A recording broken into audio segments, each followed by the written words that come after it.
Hi everyone, good afternoon. Just a quick video here. I really wanted to talk to you about why we even need to have a positive mindset before we set any goals or intentions. So why do we need to have this sort of mindset? And I've taken this from the 5-day positivity challenge that's actually in the pinned post. And these are 5 of the things that I have really implemented into my life over the years and have had a massive effect, and also into all of my clients' lives as well. They are the foundation of all change, and they work, ladies. So why do we really need to do them? The live, act, own paradigm. What is the live, act, own paradigm? This is simply a way of thinking, a way of successful people think. They think in this manner. So how is that going to help and affect you? The live, act, own paradigm simply means that you are going to feel like that person that you want to be. You're going to be able to evoke those feelings today. So once you can evoke those feelings and get them into your subconscious mind, you will naturally take the actions towards being that person, and then you will be that person. So if it's that you want to be a confident person, you can actually behave like a confident person and start feeling like a confident person today.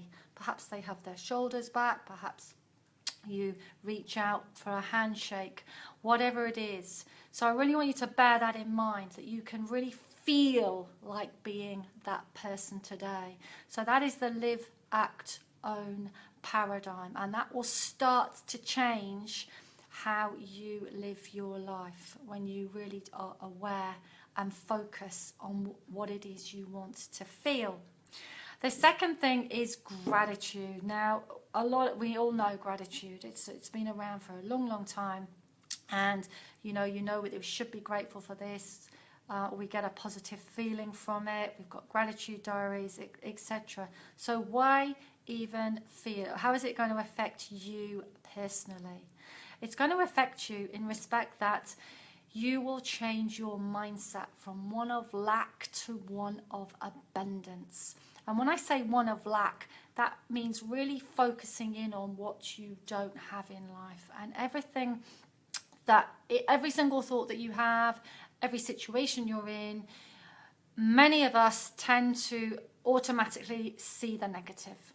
So when you have an abundant mindset, you naturally see the good, and this makes life so much easier in decision making, in planning. Hi Kristen, good to see you. So that is the one reason why we really do need to focus in on gratitude, because you really will change your mindset. So when you're writing gratitude, write it with emotion, because it's our emotions we want to change. It's our feelings we want to change. So when you're writing it, write with emotion, and remind yourself that you are creating an abundant mindset. So you naturally see the good in situations. You naturally can then see the good in your thoughts. So you're then able to change them, because if you're thinking in a negative way, you will naturally then be able to turn that thought around. So gratitude is huge, and it does a lot of things for us, but predominantly I want you to think of it about this mindset and the emotion that you're changing, because it's all about emotion. We're all about feelings, because that's what drives our lives. Daily success rituals. Okay, so how are daily success rituals going to help you? Daily success rituals stop us expecting from others, and we live in such a society today where we have huge expectations of how we think other people should act, how we think they should respond, whether it's our partner, our husband, our mother, our father, our child, our friend, our work colleague. We have such expectations on how we think people should behave. So daily success rituals are rituals that you just make yourself aware. So all this is about being really aware as you go around your day-to-day business, that you will start to do things for others without expectation. And start really small, just with a smile, a simple smile at someone. And if they don't smile back at you and you get upset about it, you had an expectation. Driving in the car, if you let somebody in front of you and they don't thank you, you perhaps expected them to say thank you. If you hold open a door in the supermarket and the person doesn't say thank you, they just go straight on through, that's actually their bad manners. Nothing to do with you. Do not expect anything from these people. So when we change our mindset and stop expecting, we're then not frustrated with the other person in our life, and we're not disappointed with ourselves for failing. So this is something really to be aware of. You don't set out in life to purposely make daily success rituals as such. You are just aware to see if the opportunity arises. You might compliment someone at work who you don't particularly like. You're not going to expect anything back. These are all to help you not expect. Me time, that's the fourth one. Me time. Me time really is the most selfless act you can do, because when you feel good, everybody else really does benefit. So me time is crucial. And I want you to really think of what me time is for you. Is it reading a book? Is it having a walk? What is it doing for you?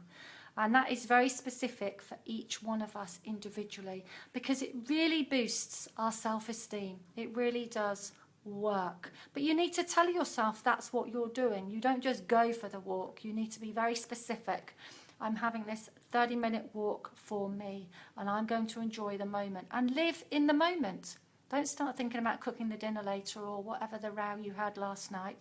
Live in the moment. These things do work, ladies, so do them. You need to keep repeating them. That is the key, is repetition. When you repeat something often enough, it will become a belief. And when it becomes a belief, you will do these things naturally. So really find something that you like to do for you and do it without guilt. Because when you feel good, everyone else benefits.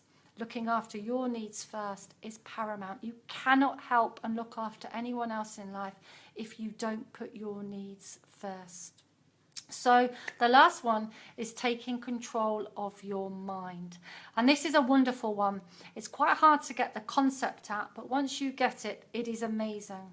So taking control of your mind effectively means that you are not influenced by others. You basically trust your own decisions, you trust your intuition, so other people do not affect you and your decisions and how you feel in life.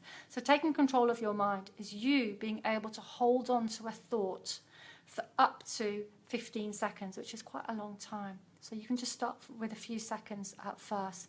But when you understand why you're doing it, so that you are able to be your own person and not influenced by others, you're more likely to do these exercises.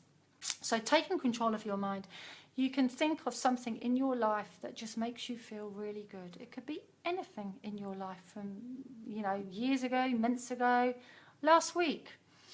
And capture that little visualization and keep it in your mind for up to 15 seconds. And you can do it anytime. You can do it in the shower, you can do it when you're washing up, you can do it at traffic lights. It really doesn't matter, but it works. It means that you are not allowing other thoughts into your mind. You are controlling what you think. So remember, at first you'll probably only be able to do it for about 5 seconds before another thought comes in, ping. And that's fine. Let that thought go. Do not fight it. Anything we fight actually manifests and grows, and it will become a problem for you. So just let it go. But if you keep repeating it, you'll find that you can hold it for 6 seconds and 7 seconds and furthermore until you reach 15 seconds. And in that stage, you really do have control in what you're thinking, what you're going to allow into your mind, and you can trust yourself to make decisions, to control your own thoughts and as to what you allow into your mind. So those are the 5 things in the positivity challenge. And when we get that positive mindset, when we create that mindset, we can then go into looking at what our goal is going to be and why we want that goal. That's the critical thing underneath the goal, is the intention as to why we so want to reach that goal. But before we do that, we really do need this mindset, because whatever state of mind you set out in to formulate a goal will be your end result. So if you're not very happy now, let's just take 2 clients of mine. I had a guy, very clever guy. He, over the last 15 months, managed to make £1 million in his business. So he's really, you know, give him credit. He can make £1 million. That's fantastic. But when he reached his goal, he wasn't happy. Why? He was after the feeling that the £1 million he thought was going to give him, and it didn't give him that feeling. So what people tend to do is they've got to go and make another million, or they self-sabotage and they get rid of the money because he's after the feeling. So that's why we need to get the feeling now, that good, happy feeling now, which comes from the live, act, own paradigm. We get that feeling today. So successful people feel happy right now, not when they've achieved their goal, because the happiness does not come with the end result. You are happy first before you achieve your goal. So that's one of the, you know, one of the main reasons for getting this mindset in place before the goal. I got another lady the other week with weight. She wanted to lose. She has lost a lot of weight in the past and continually losing weight, gaining weight, losing weight, gaining weight. And what happened was when she lost all the weight, which she did brilliantly, it was over 50. No, it can't have been 50 kilos. Sorry, 50 pounds. No. Cannot have been 50 kilos. Sorry, maybe it was 30 kilos. I'm not very good on I can't remember the figure, but it was a lot of weight. She lost all this weight, but she found, yes, for a little while she was really happy with the way she looked and the confidence, etc. But she became depressed, and now she's linked feeling unhappy with that goal because she was not happy to start off with. So key things there. Let's get positive mindset before we launch into our goals next week. And I've got a little PDF that's being constructed at the moment. I'm just waiting for that to get uploaded to my website, and then we can get cracking with our goals and our intentions for this year. But for the moment, I'd love you to really focus on having that positive mindset, because trust me, ladies, once you've got it and it's part of you, it isn't work anymore. It really isn't work anymore. It comes to you. So thank you so much for listening today, and I'll see you on a Monday. I'm off to go and play a game of tennis now because the weather is just fantastic here right now, so I'm going to make the most of it. So thanks for listening, guys. Take care. Bye bye.